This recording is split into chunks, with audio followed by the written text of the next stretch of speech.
All India Majlis-e-Ittehadul मुस्लिमीन की तैयारी बहुत ज़ोरों शोर से चल रही है और इतनी तैयारी है कि विरोधी घबरा गए हैं। हमारे सदर साहब का प्रोग्राम था जौनपुर में, तो उस प्रोग्राम में आपने देखा कि जनसैलाब उमड़ आया था। सदर साहब का सिर्फ ये कहना है कि जिस तरीके से मानवर कांशीराम जी ने 1984 में बहुजन समाज पार्टी का गठन किया था और अपने लोगों को जगाने का काम किया, उनको शिक्षा की तरफ भेजना शुरू किया, उनको सियासत में लाना शुरू किया। गांव-गांव जाकर के वो लोग जो है ड्रामा करते थे, गांव-गांव नुक्कड़ सभाएं करते थे। उस तरीके से हमारे सदर साहब का भी कहना है 2012 में आपकी सरकार बनती है, 2013 में आप सबसे बड़ा दंगा करवा देते हैं। सुनिए जिस तरीके से दूसरे मुजफ्फरनगर में कितने माँ बहनें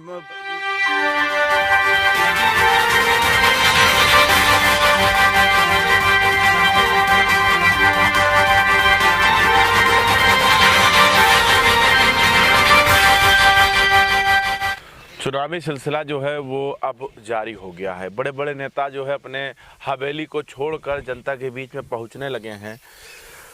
इस वक्त हम जौनपुर में हैं और जौनपुर में जो है हमारे जो मुलाकात है वो ऑल इंडिया मजलिस-ए-इत्तेहादुल मुस्लिमीन के प्रत्याशी नायाब अहमद से हमारी मुलाकात हुई है। तो मैं उनसे मुलाकात कर लेता हूं और जानने की कोशिश करता हूं कि क्या हाल चाल है, किस तरीके से सियासत अब रंग ला रही है ऑल इंडिया मजलिस-ए-इत्तेहादुल मुस्लिमीन का। सबसे पहले तो स्वागत है आपका। बहुत बहुत शुक्रिया आपका। नायाब अहमद जी, ये बताइए कि इस वक्त जिस तरीके से चुनावी तैयारियां चल रही हैं, ऑल इंडिया मजलिस-ए-इत्तेहादुल मुस्लिमीन का कैसी तैयारी चल रही है? ऑल इंडिया मजलिस-ए-इत्तेहादुल मुस्लिमीन की तैयारी बहुत ज़ोरों शोर से चल रही है और इतनी तैयारी है कि विरोधी घबरा गए हैं। विरोधी की समझ में नहीं आ रहा है कि क्या करें।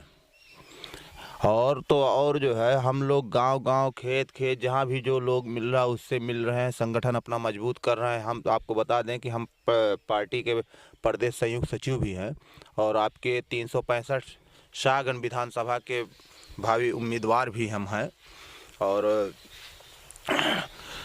यहाँ के जो वर्तमान विधायक जो 20 सालों से यहाँ बने हुए हैं, उनके पसीने आना शुरू हो चुके हैं जब से मजलिस-ए-इत्तेहादुल मुस्लिमीन यहाँ कदम रखी है शाहगंज में। लेकिन अभी संगठन तो मजबूत हुआ नहीं। देखिए 100 सीटों पे लड़ाने की बात कह रहे हैं, तो 100 सीटों पे किस तरीके से लड़ाएंगे, किस आधार पे लड़ाएंगे? देखिए जो आप संगठन की बात कर रहे हैं तो अल्हम्दुलिल्लाह आपसे मैं बता दूं कि हमारा संगठन बहुत मजबूत हो चुका है। लोगों के यहाँ तो भाड़े के टट्टू पहुँचते हैं, लेकिन हमारे यहाँ जो है मोहब्बत में लोग पहुँचते हैं सदर साहब के। तो हमारा संगठन अगर नहीं मजबूत होता, हमारे लोग नहीं गांव-गांव दौड़ते, तो कहाँ से इतनी भीड़ आती, कहाँ से इतने मोहब्बत करने वाले लोग आते। और ये भी नहीं है कि सिर्फ उसमें मुसलमान ही आएगा, उसमें तो सारे लोग, सारा समाज। आपने देखा होगा कि कितने लोगों ने कल अभी पार्टी ज्वाइन किया है। मिश्रा जी भी ज्वाइन किए, बाबू साहब भी ज्वाइन किए। सारे लोग तो बगैर हमारे काम करने से थोड़ी नहीं कोई ऐसे आ जाएगा। हमने काम किया, हमारे लोग काम कर रहे हैं, मैदान में उतर गए हैं और इसलिए जो है हमारी तरफ जो है लोग आ रहे हैं। नहीं, लोग जो सुनने आए थे तो सुनने आए थे ना। नहीं, ये आपकी कहने की बात है, सुनने आए थे। अरे भाई, जब हम सुनेंगे तभी तो हम अमल करेंगे ना। जब हम अपने बड़ों की बात को सुनेंगे, उनकी बातों को समझेंगे, तभी तो हम जा करके हमारे वर्कर, हमारे कार्यकर्ता, हमारे लोग जो है उनके रास्ते पे चलेंगे, उस बात पर अमल करेंगे। अच्छा, जब पहुँचते होंगे लोगों के बीच में, अपनी बात रखते होंगे, जैसे असद साहब कहते हैं मुसलमानों एक हो जाओ, मुसलमानों एक हो जाओ, सबसे ज़्यादा परेशान आपको किया जाता है, इस तरीके से। तो आप लोग जब ज़मीन पर लोगों से जुड़ते हैं तो उनको क्या समझाते हैं, क्या कहते हैं? भाई, हम सदर साहब का सिर्फ ये कहना है कि जिस तरीके से मानवर कांशीराम जी ने 1984 में बहुजन समाज पार्टी का गठन किया था और अपने लोगों को जगाने का काम किया, उनको शिक्षा की तरफ भेजना शुरू किया, उनको सियासत में लाना शुरू किया। गांव-गांव जाकर के वो लोग जो है ड्रामा करते थे, गांव-गांव नुक्कड़ सभाएं करते थे। उस तरीके से हमारे सदर साहब का भी कहना है कि हम अपने लोगों को जागरूक करेंगे। कैसे करेंगे वो उसी तरीके से करेंगे। हम लोग गांव-गांव जाते हैं, हमारे यहाँ जैसे शिक्षा की कमी हो रही है, धीरे-धीरे लोग तालीम से दूर हैं। अब हम लोग जा कर के गाँव में उनको समझाते हैं कि भाई, सियासत में, दुनिया में अगर आपको रहना है तो इल्म भी हासिल करना पड़ेगा। आप हुज़ूर सल्लल्लाहु अलैहि वसल्लम ने कहा कि इल्म हासिल करो, तो इल्म जब आप हासिल करोगे तभी तो दुनिया की बात को समझोगे, तभी लोगों के बातों को समझोगे, तभी तो आप हमारे जो भारत का आईन है उसको आप समझोगे, अपने हकूक़ को जानोगे। जब हम पढ़े लिखे नहीं रहेंगे, हम शिक्षित नहीं रहेंगे, हमारा समाज शिक्षित नहीं रहेगा, तो हम कैसे अपने हक को ले सकते हैं, अपनी हिस्सेदारी की बात करेंगे। आप अधिवक्ता भी हैं और काफ़ी जानकार भी हैं। लोगों को जो आप अगर उनके पास जाते होंगे तो वो आपसे कुछ ना कुछ तो सवाल करते होंगे, कुछ ना कुछ तो सवाल करते होंगे। नहीं, बहुत सारी बातें सामने आती हैं निकल करके। जो है सबसे पहला तो लोग सवाल यही करते हैं कि भाई आप आए हैं तो आप तो सिर्फ वोट काटने की बात कर रहे हैं, आपके लोग वोट काट रहे हैं। तो हम उनको समझाते हैं कि भाई आप वोट काटने की बात कर रहे हैं, ये तो आपके दिमाग में लोगों ने भर दिया है कि ओवैसी साहब जहाँ जाते हैं वो वोट काटने की बात कर रहे हैं। तो आप बताइए 2014 से लेकर के अब तक जो है क्या हम लोगों ने चुनाव लड़ा था? लोग भाजपा को रोकने के लिए अब तक सारे जतन, सारे प्रयास करे। मैं आपको याद दिला दूं जो है कि 2014 में किसकी सरकार थी? अखिलेश यादव जी की सरकार थी। आप उत्तर प्रदेश में सरकार में हैं, 2012 में आपकी सरकार बनती है, 2013 में आप सबसे बड़ा दंगा करवा देते हैं सुनिश्चित तरीके से। दूसरे मुजफ्फरनगर में कितने माँ बहने जो है अखिलेश यादव क्यों दंगा करवाएंगे? बिल्कुल भाई, अगर आपकी सरकार है, आपकी सरकार में दंगा हो रहा है, आपके पास कंट्रोलिंग पावर, आप कंट्रोल नहीं कर रहे हैं, तो जिम्मेदार कौन होगा? अखिलेश यादव ही तो होंगे ना। तो आदमी क्या समझेगा कि आप की मंशा है भाजपा के लोगों से मिल करके आप दंगा करवाए। अब रहा सवाल ये, तो आप सरकार में होने के बावजूद भी चुनाव आप हारते हैं लोकसभा का, आपका लोकसभा का चुनाव हार जाता। आपके पिता श्री जो है 2019 में मोदी जी को बधाई देते हैं, उनसे कहते हैं कि आप फिर दोबारा प्रधानमंत्री बन करके आइए। तो ऐसे ऐसे बातें हम लोग बताते हैं उनको, जो सपाइयों को ने उनके दिमाग में भर दिया है। तो हम उन लोगों को बताते हैं, समझाते हैं कि नहीं, ये गलत बात है, ये आपके को बहकाने का काम किया जा रहा है सपा वालों, क्योंकि MY का समीकरण चल रहा था। अब हमारे नेता हमारे बीच आ चुके हैं, हमारी पार्टी बीच आ चुकी है, हमारे जो है हमारा निशान पतंग है। दीन का झंडा जैसे हमारा हरा है, तो वैसे हमारी दुनिया की पार्टी का भी झंडा हरा है। तो आप अपने हरे झंडे को पकड़िए और अपने लोगों को एक रास्ते पर लाइए और इल्म की तरफ आप बढ़िए जो है, और अपने बच्चों को शिक्षा दिलाइए। हमारे बैरिस्टर साहब का यही कहना है कि आप इल्म हासिल करो, अपने बच्चों को, एक वक्त आप भूखे रह लो लेकिन अपने बच्चों को इल्म की तरफ आप भेजो। तो हम लोगों को बता, अखिलेश यादव भी तो देखिए मुसलमानों को हाथों हाथ लिए रहते हैं, उनको जो है कहते हैं कि जो चाहिए वो मुझसे मांगो, मैं देने के लिए तैयार हूँ। वो अखिलेश यादव भी कर रहे हैं। तो ऑल इंडिया मजलिस इत्तेहादुल मुस्लिमीन से लोग क्यों जुड़े, क्यों उनसे रास्ता करें? मांगने की बात है तो हम मुसलमान अल्लाह से मांगेंगे, किसी इंसान से क्यों मांगेंगे हम? वो अखिलेश यादव हमारे अल्लाह हैं क्या? हमारे खुदा हैं कि हम उनसे मांगेंगे?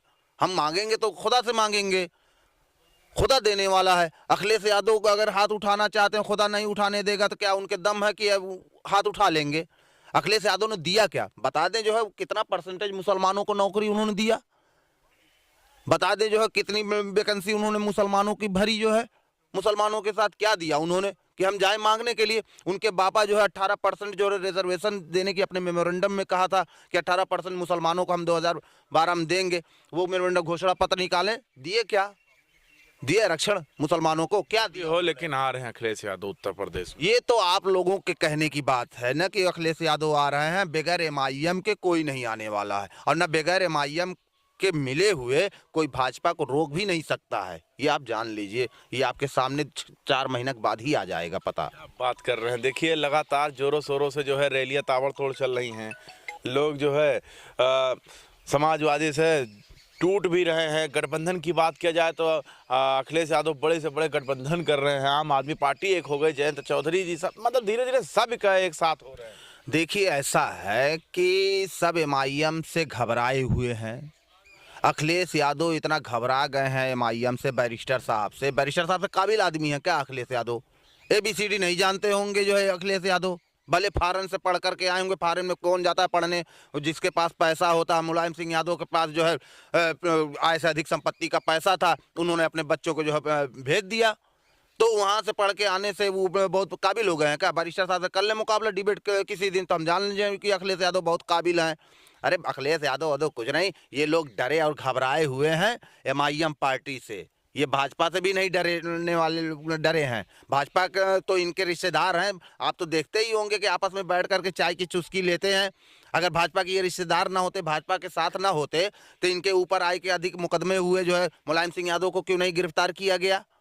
अखिलेश यादव के ऊपर मुकदमे चल रहे हैं कॉरिडोर के, गोमती रिवर फ्रंट के, क्यों नहीं अखिलेश यादव को गिरफ्तार किया गया? क्यों नहीं जेल में डाला गया? जो है ये रिश्तेदार हैं उनके, जो है भाजपा वालों के। भाजपा से इनको डर नहीं है, इनको एमआईएम से डर है कि अगर एमआईएम मजबूत हो गई तो एमआईएम जो है अपना नेता पैदा कर देगी। उत्तर प्रदेश में मुसलमान नेता पैदा। एमआईएम सिर्फ मुसलमान की बात नहीं कर रहा है।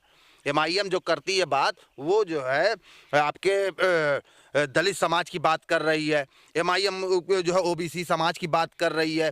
एमआईएम जो है जो पिछड़े शोषित वंचित समाज सम्मेलन, अब हमारे सदर साहब गांव जिले जिले घूम करके ताबड़तोड़ आप रैली की जो बात की है कि सदर साहब से ज़्यादा किसी ने रैली नहीं किया होगा, जनसभा नहीं किया होगा, लेकिन सदर साहब सबको जगाने का काम कर रहे हैं। जिसके हकूक़ मारे गए हैं, चाहे वो हिंदू हो, चाहे वो मुसलमान हो, चाहे वो सिख हो, चाहे वो ईसाई हो, वो भारत के संविधान के तहत रह करके मौलिक फंडामेंटल राइट्स की बात करते हैं कि सबको कितना हिस्सा मिलना चाहिए। वो दलित समाज को कितना मिलना चाहिए, ओबीसी समाज को कितना मिलना चाहिए। ये थोड़ी नहीं कि सिर्फ मुसलमान ओबीसी समाज की बात वो कर रहे हैं। वो ओबीसी समाज में भी जो है, चाहे वो यादव हों, चाहे वो जो है कुम्हार हों, चाहे वो विश्वकर्मा हों, चाहे लोहार हों, चाहे बढ़ई हों, चाहे वो बुनकर समाज हों, सबकी बात कर रहे हैं। वो दलित में इतने दलित हैं, सबकी बात वो कर रहे हैं। बहुत बहुत शुक्रिया।